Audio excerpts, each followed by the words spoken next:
All right, back making a new video. Haven't made a video other than the one that I made last night, but I went months without making a video on my Surron.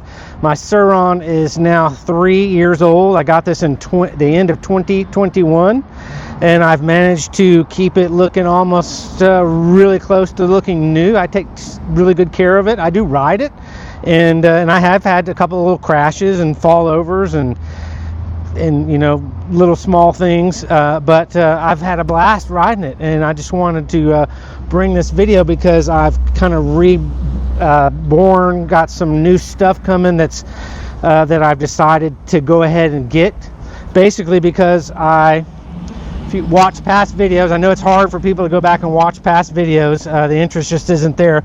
I had to upgrade to a KO motor, and I was like, if I'm going to get a motor, I'm going to get a controller.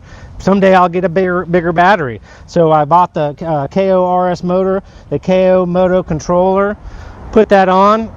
Have loved that. Have loved the adjustability. There's just almost infinite adjustability, and I haven't even touched the surface on tuning. You know, I've tuned a lot, but there's so much more to do, especially when I get the new bigger battery, EBMX, 72 volt, 42 amp hour.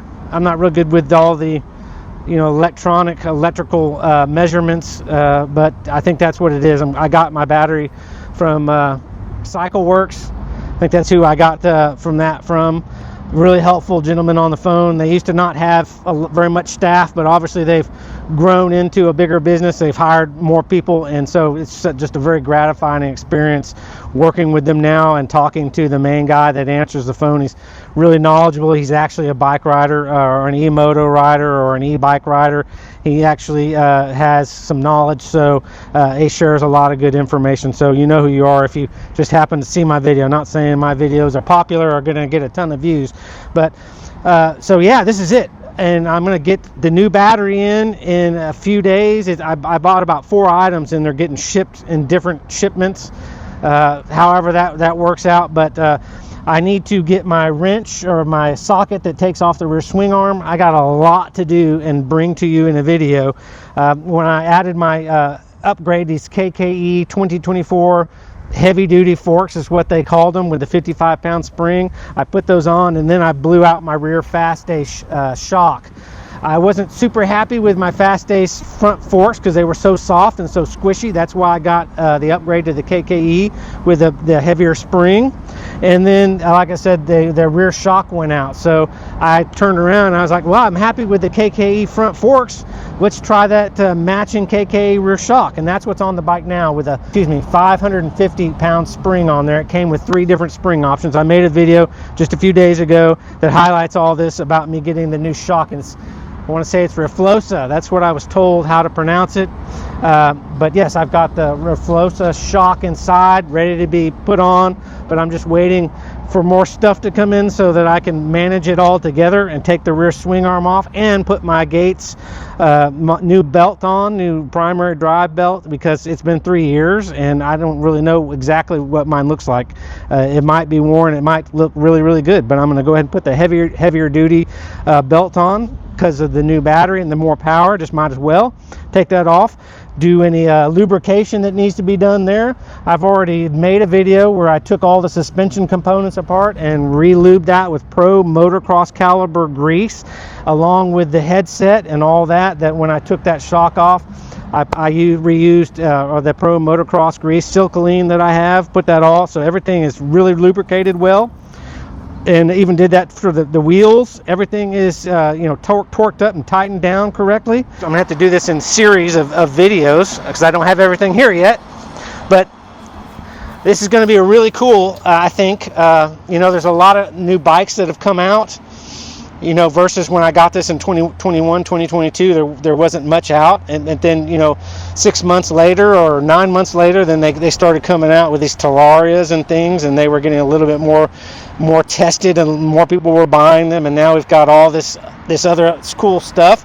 But I have this, and I've put so much time, money, and effort, sweat. I love this bike. So, and it's paid for. Why just let this sit in the garage. I don't have that type of career or that type of money where I can just stack up bikes in my garage. I have a Ducati Monster 821 that I love, that I ride, when I want to go, over 60 miles an hour to, and take trips on or go for longer distances on an actual highway.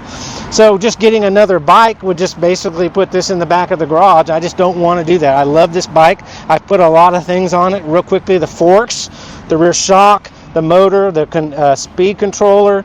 I put the handlebars, relocated the little instrument panel there with a bracket, new sprocket, new chain, new brake pads, new foot pegs, carbon fiber little graphics that I've had for 3 years and have actually looked like it's a carbon fiber battery. I mean, it's so good. These stickers were really high quality from Luna Cycles. And what else have I done? I think that's about everything. I usually will new rear fender, rear cool, molded, so it's not just looks like a duck bill. It actually looks like a serious motocross fender, even though it has this annoying little bit of this flex in it. But that's just the design of the Surron. That's everything. That's why I'm not ditching this bike, as I've loved this bike. It still looks nearly brand new. To just discard it or sell it, I'm not going to get anything for what it's worth. And I actually like it. It rides very, very well. And there's no reason to part with it to get anything else. So adding all these things just makes it better. And then the bigger battery will give it, twice as much power. And so it's going to be right up there with all these other ones, other than being the latest and greatest and just being a Surron that, people have lost interest in. But Surron kind of started this whole thing going. So, kudos to Surron. But that's it. I just wanted to come to you. I'm just running my tire, the Shinko 244 that I've had on here for like 2.5 years. An amazing tire. It gives me grip for what I do. I'm not running up a single track trail in Utah with big rocks. I'm here in Dallas, Texas. This tire works really, really well for all the different types of terrain that I ride on. And I'm actually just running the front CST tire. I've got a brand new one in the garage because when I bought it, immediately I took the CST off that came on it and put this tire on it. So I have a brand new one in the garage, along with the Surron chain that's definitely more gold looking. The gold has kind of worn off in 2.5 years. But I'm really excited. New grips, new taller handlebars from Luna Cycles. Everything's held up really, really well. So I want to look forward to bringing you, when I finally, get all this stuff in that I need, to put it on the new rear shock, doing the testing of that, and then putting the battery on. The downside that most people probably don't consider, or maybe don't even care, is that I've got this battery. I think it's the 42 volt battery. And I mean, I've had it 3 years and I put a lot of use and charges on it, but it's still a good battery. So when I get the new battery, I'm told that I'm gonna ditch the little circuit breaker in here, which I kind of like, and I'm gonna ditch the power cable that comes and connects to the controller. That's all going to be taken off and discarded, or just held on to, and I'm going to take this battery out, and this battery is not going to be able to be used again. I'm not going to be able to interchange them back and forth. So a lot of care has got to be given to this battery.